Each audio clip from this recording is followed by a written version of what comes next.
What's happening, everybody? On today's show, yet another national championship for the SEC as LSU takes home the trophy, winning the women's college basketball crown. Also, an update on spring football around the conference and much more. Locked on SEC starts right now.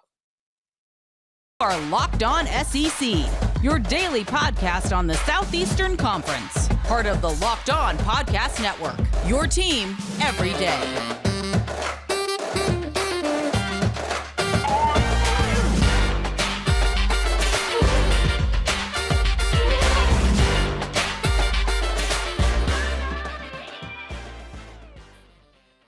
And what is happening, everybody? Welcome into Locked On SEC. It's great to have you guys along. I'm Chris Gordy. Thanks for making Locked On SEC your first listen every day. And remember, Locked On SEC is free and available on all platforms, including YouTube and at lockedonsec.com. Well, let's dive into it as the LSU women's basketball team defeated Iowa 102-85 in the NCAA Women's Tournament Championship game at American Airlines Center in Dallas to win their first title in program history. It was a game with some questionable officiating on both sides, but LSU head coach Kim Mulkey earns her fourth title as a head coach, and the LSU Tigers set a record for the most points scored in a women's title game with over 100. Caitlin Clark, the National Player of the Year for the Iowa Hawkeyes, comes up short in their first title game appearance. It was a game that honestly was fun offense to watch on both sides. Jasmine Carson was the big surprise for LSU as she was about as perfect as you could get. LSU jumped out to a 59-42 lead at the half. And again, some questionable calls. LSU dropped 59 points on the Hawkeyes, shooting 58% from the field, and 9 made three-pointers on 12 attempts. LSU's 59 points was the most scored in a women's Final Four in the first half ever. And Jasmine Carson, who averaged 2 points a game and had not scored in 3 games, she had 21 first-half points on 7 of 7 shooting. She even made a bucket right at the end of the first half, made a 3. It was unbelievable. And 5 LSU players finished in double figures, led by Jasmine Carson off the bench with the 22 points. Alexis Morris, she had 22, defended Caitlin Clark as well as she could. And Angel Reese, who earned most outstanding player honors, she finished with 15 and set a record for single-season double-doubles. Like we said, Caitlin Clark, the National Player of the Year. She carried Iowa on a dominant run throughout the tournament. She scored a game-high 30 points, but she got caught in foul trouble.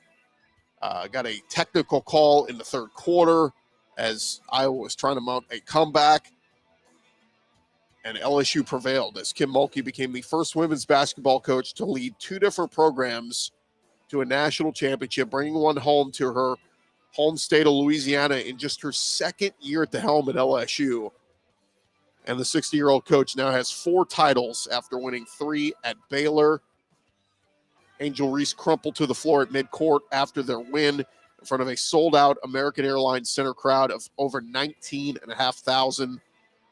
Kim Mulkey took this program from 9 wins in 2020/2021 to 26 a year ago in her first year to now winning it all in year 2. Unbelievable turnaround for a program that was desperate, that was hungry, that was craving some kind of success. You remember about 15 years ago, LSU had all those great Final Four runs with Sylvia Fowles and Simone Augustus that came up short against programs like Tennessee and UConn and Baylor and all these coaches who were doing it at a high level. Of course, all those big years with Pat Summitt at Tennessee, and then Gino Auriemma had his run at UConn.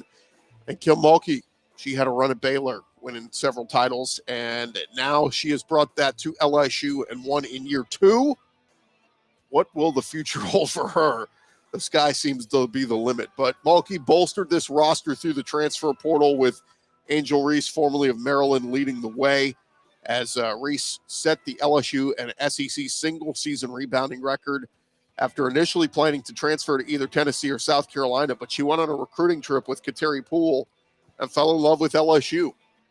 And less than a year later, Reese was named the tournament's most outstanding player and has a national championship ring while setting the NCAA single-season double-double record with 34. Like I said, she finished Sunday with 15 points and 10 rebounds. Iowa did get within 7 points in the second half, but they could not complete the comeback. And LSU finishes the season 34-2. Their lone losses, the regular season loss at South Carolina and the loss to Tennessee in the SEC tournament semifinal. The Tigers will now depart Dallas today and board a charter flight to Baton Rouge, where there will be a welcoming gathering at the Maravich Center at about noon on Monday. They will have a national championship celebration held on LSU's campus very soon. But here was Kim Mulkey talking a little bit about that win.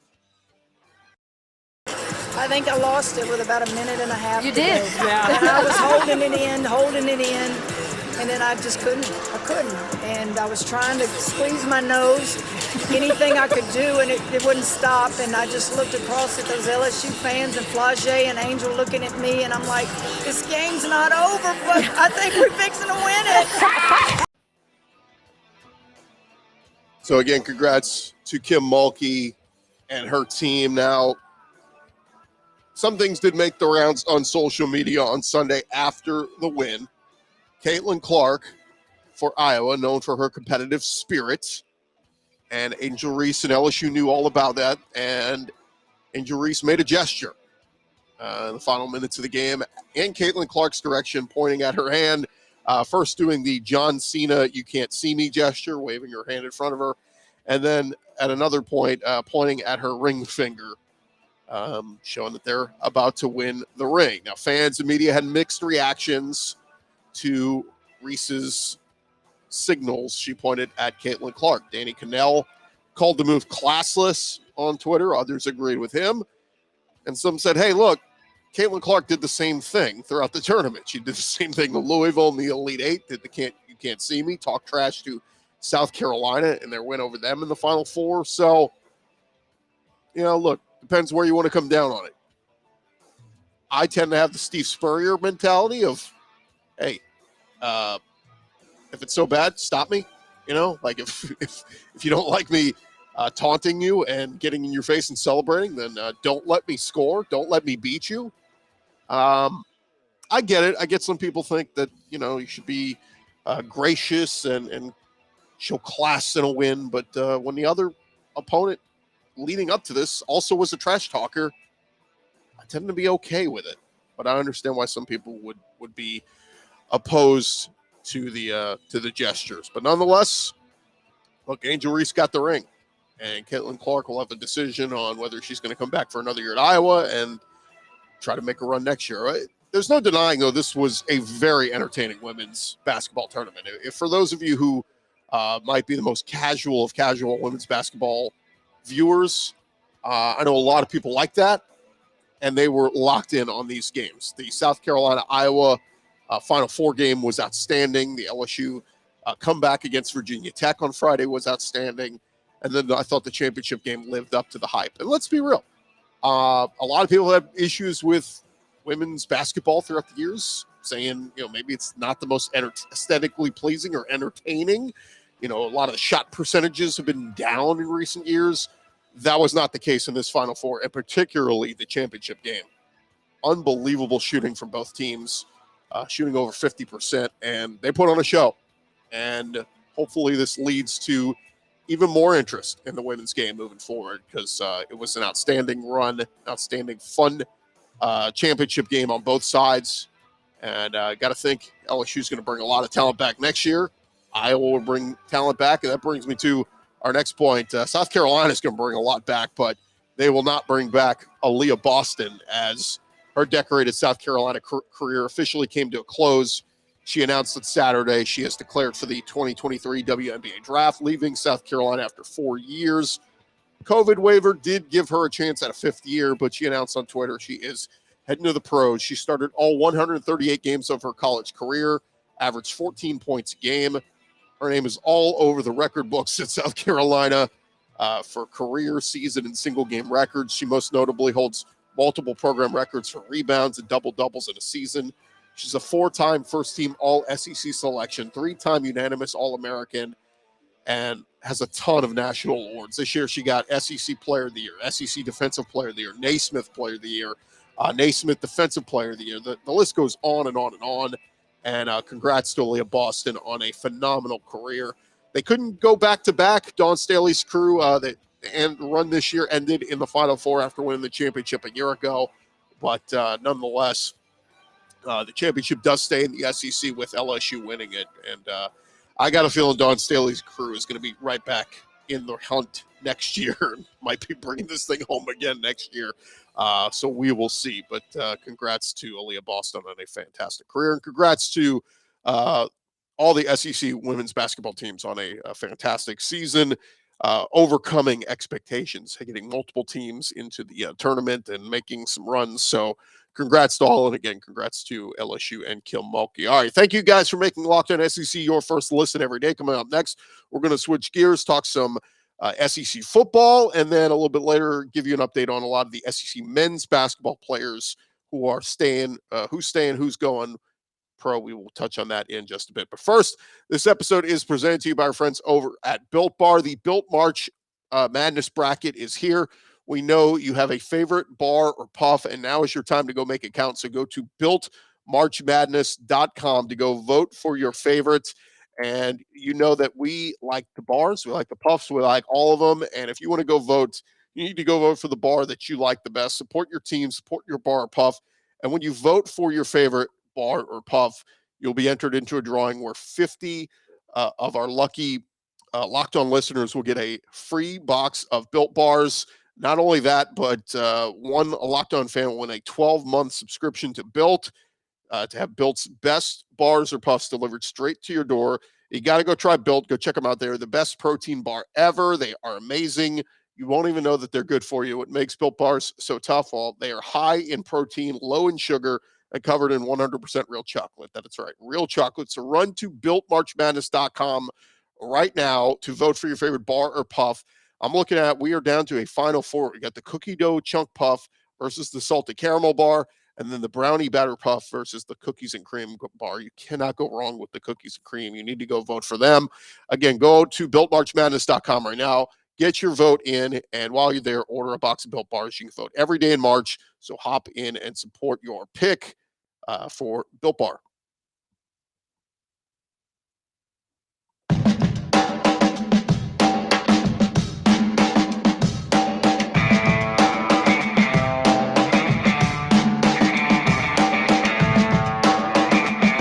All right, roll along here, Locked On SEC, and we are getting into the thick of it, guys. We're into April. That means we got some spring games coming up. Auburn will be in action this weekend, so we got plenty to get into, plenty to discuss. We're going to do that throughout this whole week, but let's jump into it. Let's go around the conference. Boots out to the right.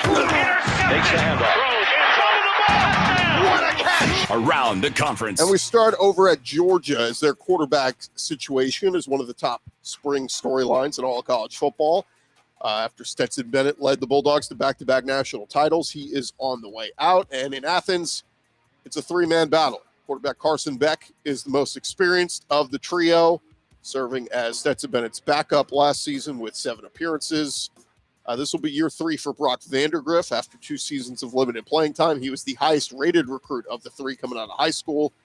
And then Gunnar Stockton, gearing up for his sophomore season after not playing last year. Saturday, Georgia held their first scrimmage of the spring. And here was what Kirby said about the quarterbacks. He said, Carson Beck has really good command of the offense. He understands it inside and out, communicates it, gets things correct. He had a couple poor decisions and choices today, but he also made some plays, made some really good throws. He has a really good presence in the pocket and moves around. Sounds good. What about Brock? Well, he said Brock Vandagriff, he made some plays get out of the pocket, made some good throws. He had a couple of downfield throws that I think he wished he had back to give us a chance in some 50-50 situations. Keep the ball in bounds with that. He did a really good job in the 2-minute as well. What about Gunnar Stockton? He said Gunnar made some plays with his feet. He still said the administration of the offense, getting everybody lined up, getting going, getting the call in, which is not all on him. He's grown. He's getting better. He made some nice throws. Smart further revealed that Brock Vandagriff and Carson Beck got reps with the first-string offense. Stockton, meanwhile, worked with the second and third string units. Smart said he has confidence in all three. He said, I'm going to keep repeating myself, but we have three pretty good quarterbacks, and they've grown each of them, and all three are different in their own ways. The only thing I would say here is really newsworthy. I mean, it expects to be Carson Beck is going to win this job. And if he doesn't, okay, so it's Brock Vandergriff, whatever. But the thing to watch for me will be what happens with Gunnar Stockton. Does he decide to hit the transfer portal? Do all three guys stay? That, to me, will be one of the other storylines to keep an eye on there at Georgia throughout the spring. All right, let's jump back into it over at Ole Miss. A veteran Ole Miss tight end is reportedly opting for the transfer portal, according to various reports. Casey Kelly is entering the transfer portal as a grad transfer. He's the younger brother of former Ole Miss quarterback Chad Kelly. Was a member of the 2019 recruiting class, seen playing time in each of the last 3 seasons. And he recorded just 3 catches for 17 yards and a touchdown last season. Almost 300 yards receiving and 3 scores in his time there in Oxford. But it sounds like he is hitting the portal. So we'll see where he ends up. All right, over at Tennessee, some recruiting news. They got their future quarterback. The Vols landed a commitment from 4-star quarterback Jake Merklinger this past weekend. He chose Tennessee over the likes of Georgia, North Carolina, and Michigan State. He's from Savannah, Georgia, 6'3", 195 pounds. He is the number 55 overall player in next year's class and the number 6 quarterback in the country, the number 9 player from the state of Georgia. Of course, the Vols just landed Nico Yamaliava in this year's class, and Tennessee now up to 6 commitments for the class of 2024. So Merklinger, got to keep an eye on there for the future at quarterback for Tennessee. Meanwhile, over at LSU, Brian Kelly has added to his 2024 class, picking up Aaron Burrell, a standout in-state kicker. Was rated one of the top kickers in this class, number 2 kicker in this class, according to Cole's Kicking, rated as a 5-star prospect. So we'll see him possibly kicking field goals for LSU down the road. Meanwhile, over at South Carolina, Shane Beamer, they won a big major in-state recruiting battle over the weekend, picking up a commitment from 3-star offensive line prospect Blake Franks. Chose South Carolina over the likes of Clemson, Florida, and Alabama. He is 6'5", 310 pounds, big addition for the Gamecocks. Currently the number 34 offensive lineman in the class of 2024. And then some not so great news for Georgia, as Deuce Robinson, the number 1 tight end in this year's class, the 2023 class, finally made his decision on Thursday. He announced he had picked the USC Trojans. He took his commitment announcement past, signing day and all that kind of stuff. So he will not be playing in the SEC. Over Kentucky, Will Levis, of course, is getting ready to head to the NFL draft. He had his pro day last week at Kentucky, and some folks think that he will not fall out of the top 4, according to ESPN's Jeremy Fowler. He says there's a lot of chatter about the Indianapolis Colts taking Levis 4th overall. So some combination of Bryce Young, Anthony Richardson, Will Levis could all end up going top 5 in this year's draft. That would be fantastic for the talent of the SEC. And there you have it. That is the latest going on around the conference. Coming up next, we're going to touch on some of the SEC basketball players, men's basketball players, making their big decisions.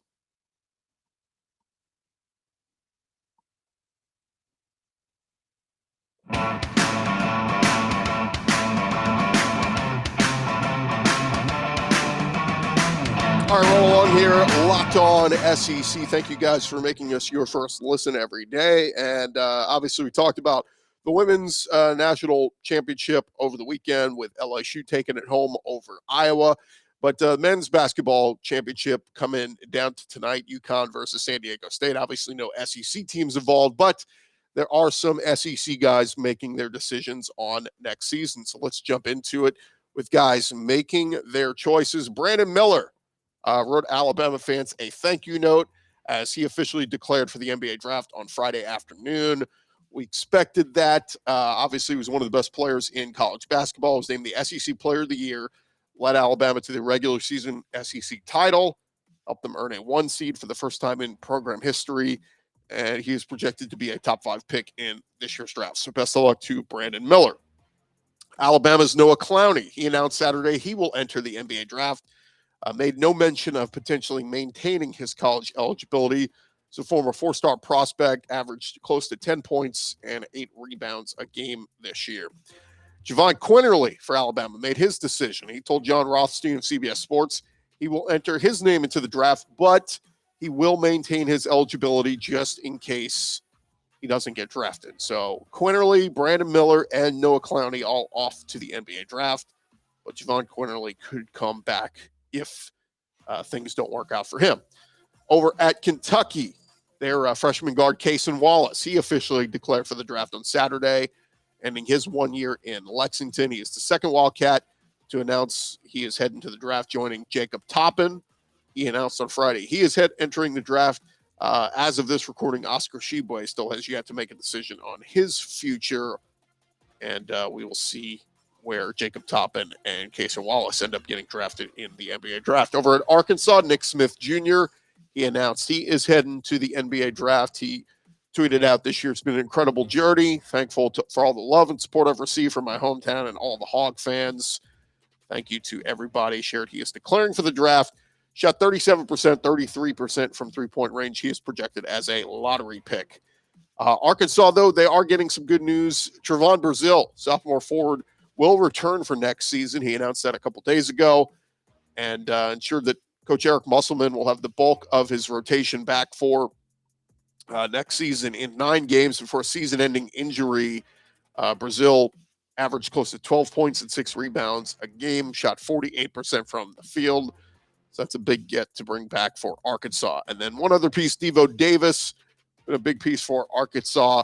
He is heading to the NBA draft, but will maintain his eligibility, keeping the door open for a potential return. So keep an eye on Devo Davis for Arkansas. E.J. Jarvis, he was a starting forward at Yale this past year. He is committed to play for Florida, choosing Todd Golden's Gators over the likes of Notre Dame, Cal, Georgetown, Miami.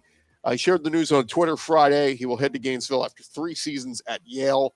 Became a regular starter this past year in 29 games, averaged 11 points and 5.5 rebounds in 22 minutes per game.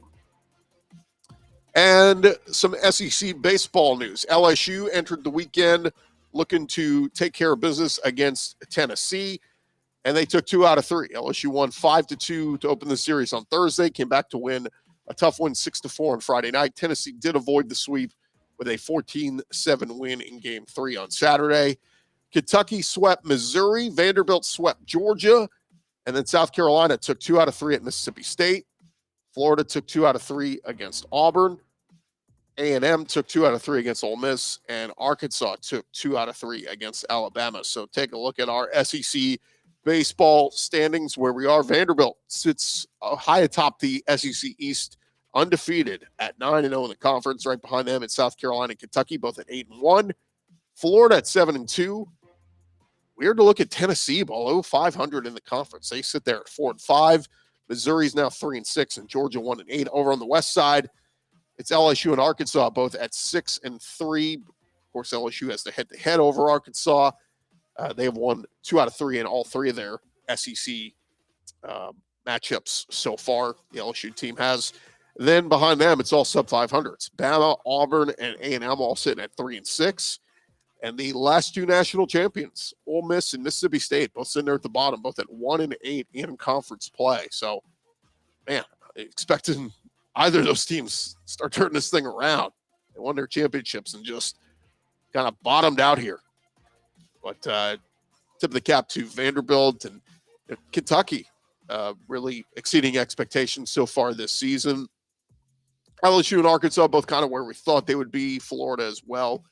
And Tennessee kind of underwhelming so far. That dominant pitching staff plays some very competitive games with LSU over the weekend, but just dropped 2 out of 3 out there in Baton Rouge. But winning that third game was big for Tennessee to avoid that sweep. And they jumped on LSU on Saturday morning. I think it was like 6-0 in the first inning. So Tony Vitello's crew need to regroup and get back above 500. And there you have it. That is the latest stuff going on around the conference, latest scores and news and everything else.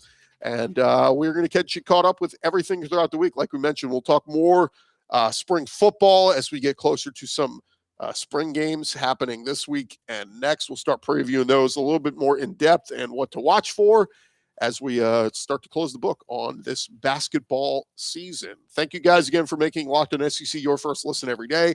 And now you can make your second listen. Check out the Locked On College Basketball podcast.